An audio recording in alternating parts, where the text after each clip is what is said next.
I appreciate you being with me today. I hope you're having a good day. We're going to be thinking about when Joseph's brothers finally come to Egypt, when Jacob sends them.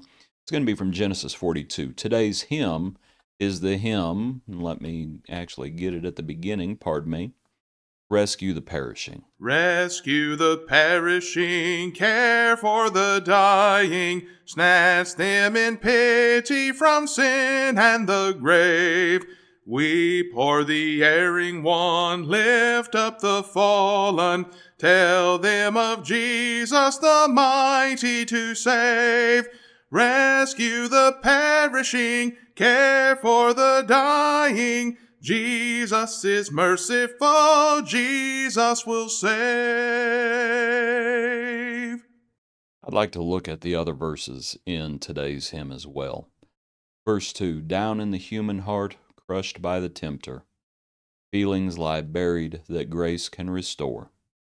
Touched by a loving heart, wakened by kindness, chords that were broken will vibrate once more.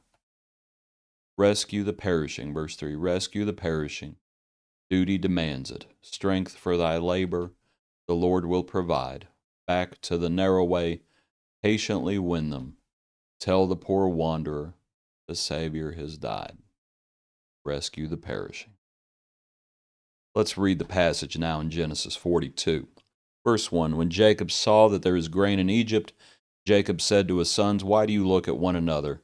And he said, indeed, I have heard that there is grain in Egypt. Go down to that place and buy for us there, that we may live and not die. So Joseph's 10 brothers went down to buy grain in Egypt. But Jacob did not send Joseph's brother Benjamin with his brothers, for he said, lest some calamity befall him. And the sons of Israel went to buy grain among those who journeyed, for the famine was in the land of Canaan. Now Joseph was governor over the land, and it was he who sold to all the people of the land. And Joseph's brothers came and bowed down before him with their faces to the earth. Joseph saw his brothers and recognized them, but he acted as a stranger to them and spoke roughly to them. And then he said to them, where do you come from? And they said, from the land of Canaan to buy food. So Joseph recognized his brothers, but they did not recognize him. Then Joseph remembered the dreams. Jacob sends the brothers, 10 of them. Benjamin is kept home, but you can tell there are all sorts of travelers on the road. The famine is throughout the land of Canaan, so it's just a huge caravan going down there. And there Joseph is, and has the name given to him by Pharaoh as well. And the brothers come, and he recognizes them, but they don't recognize him. It's been a number of years, I believe, before we've calculated somewhere around 2025 in that vicinity. It's been a long time, and people change. Go back and look at your high school yearbook and see how different people look. And Joseph has a decision to make. And remember our hymn, Rescue the Perishing. It would be very easy for Joseph to say, you know what? They should have been prepared. Granted, the Lord had sent the dreams to Pharaoh. The Lord had not sent the dreams to Jacob and the brothers. But it would be easy for Joseph to say, and I guess my point in mentioning that is, beyond the dreams, this disaster, this famine, is not being dealt with. I think you would say it's not being dealt with miraculously. Like, no, you got to prepare for 7 years. That's what you have to do.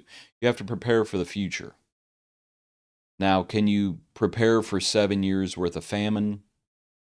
Joseph did.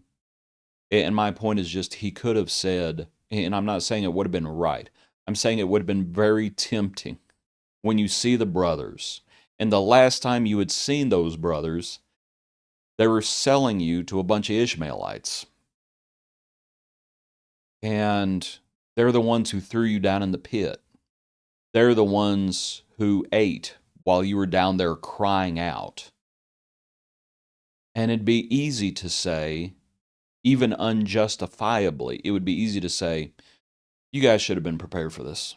You got to prepare, should have had a rainy day fund. Well, it's already been some time, but Joseph could have said that. And as we think about rescuing the perishing, it's easy to say they should have done better. They should have done better. It would have been easy to say for Joseph, and this one would have been justified. It would have been easy to say, you know what? You're wicked men. And I understand he's going to have the tests. He'll have the tests for the brothers. But it would have been easy to just reject them out of hand. To just reject them from the beginning and say, you're wicked men. Get out. Joseph had that authority. He had that power. He could have rejected them and said no. And it would have been true. It would have been tempting. Joseph could have said, you deserve to be punished. And he would not have had to have, he would not have had to have answered any questions. Because they did deserve to be punished for what they had done. Because they had done wickedly. And Joseph has a decision. And I just love the passage here where it says, then Joseph remembered the dreams. Well, if he remembered the dreams, then what that means is he had forgotten the dreams. And remember, Joseph at this time, a lot of things have happened in the decades since those dreams. He has those dreams when he's 17 years old. Guess what? Joseph's married now. Joseph has children now. Joseph has been put through the ringer, come out the other side, and he's now second only to Pharaoh in the land of Egypt. A lot of things have happened, and Joseph now remembers the dreams. The dreams of the wheat, I can't think of the word for it now, the wheat that bows down, and then the stars and the sun and the moon and such things as that. But he remembers the dreams. And he's going to provide for them. And of course, when it's all said and done, he's going to provide, he's going to care for the younger, for the children, and of course the whole family is going to come down and dwell in the land of Goshen.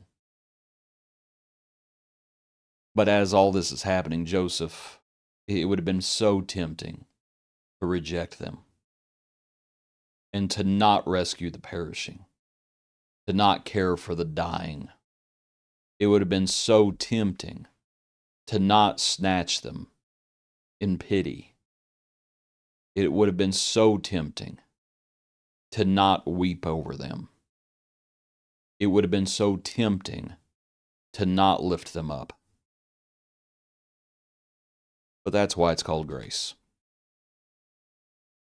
That's why what the Lord calls for, grace and mercy.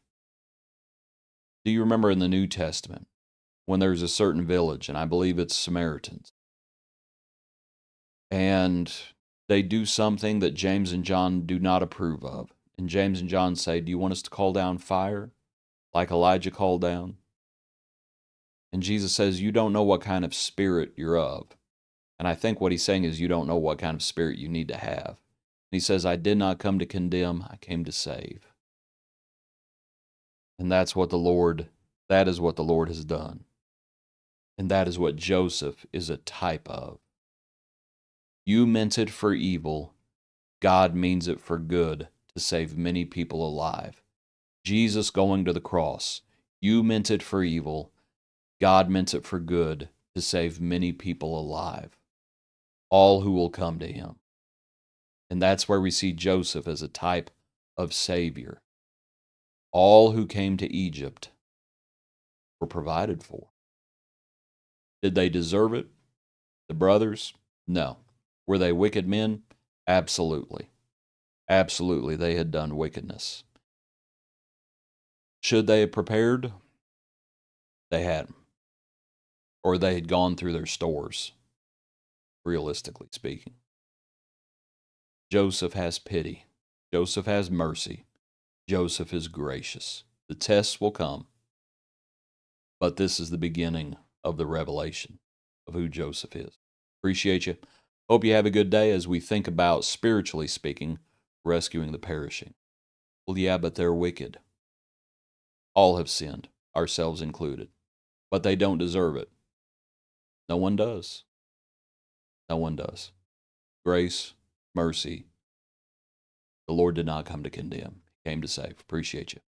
Have a good day. Join us tomorrow for another portion of our daily praise.